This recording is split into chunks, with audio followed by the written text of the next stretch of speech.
Indicating that his sources are saying you are now a target of the John Doe investigation. Have you or your lawyers received a letter indicating you are a target of the investigation? Absolutely not. 100% wrong. Could not be more wrong. There's just more of the liberal scare tactics out there, desperately trying to get the campaign off target.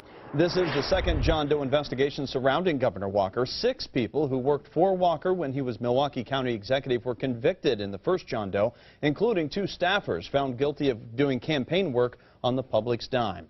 So here's what we know right now. A federal judge within the last hour rejected a request to unseal all of the documents in the John Doe investigation. The investigation again stems from campaign fundraising during the 2012 recall election. Walker is up for re-election this year and has been mentioned as a possible candidate for the presidency in 2016. Rick Perry, Chris Christie, Bob McDonnell, Scott Walker. What do all these men have in common? Aspirations and investigations. The Wisconsin governor is currently the subject of an investigation into whether he was involved in a criminal scheme to illegally coordinate campaign donations with outside groups. Late Friday night, that investigation got a lot worse. As the Wisconsin State Journal reports, Walker personally solicited millions of dollars in contributions for a conservative group during the 2011 and 2012 recalls, which prosecutors cited as evidence the governor and his campaign violated state campaign finance laws. And how do we know this?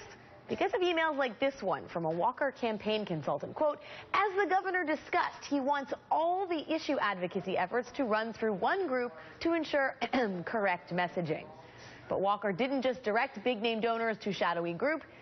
He then allegedly pulled levers of power to benefit those very same donors. One mining company gave $700,000 to the Wisconsin Club for Growth ahead of Walker's recall election.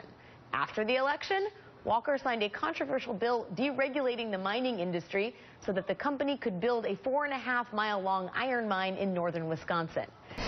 Republican Governor Scott Walker is launching an attack ad against Democratic challenger Mary Burke. This comes the day after documents were made public that show prosecutors say Walker was at the center of an illegal campaign fundraising and coordination scheme.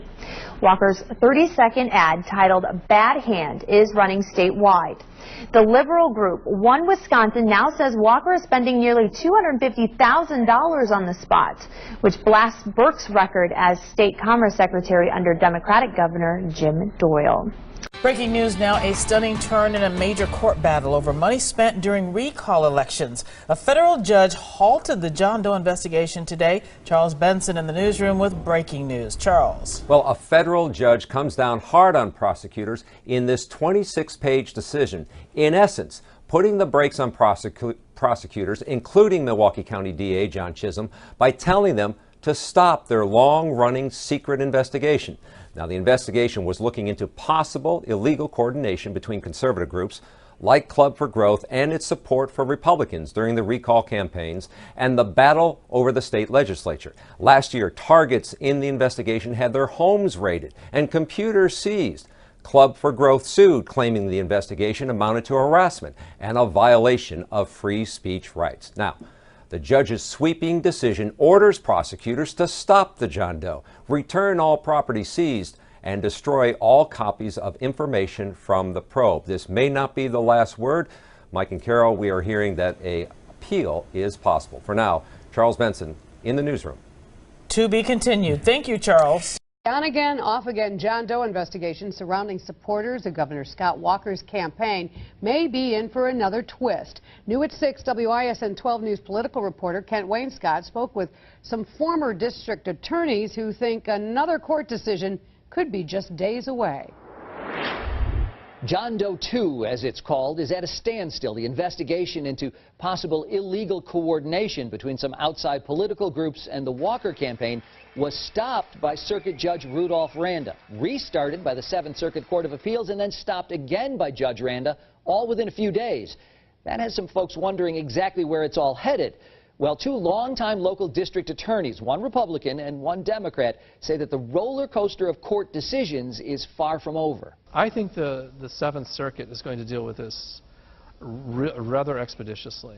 And I think they're going to slap this thing back down to the federal district judge. This case will be decided in the 7th Circuit, even though Judge Randa is at a very, very crucial cog in the wheel.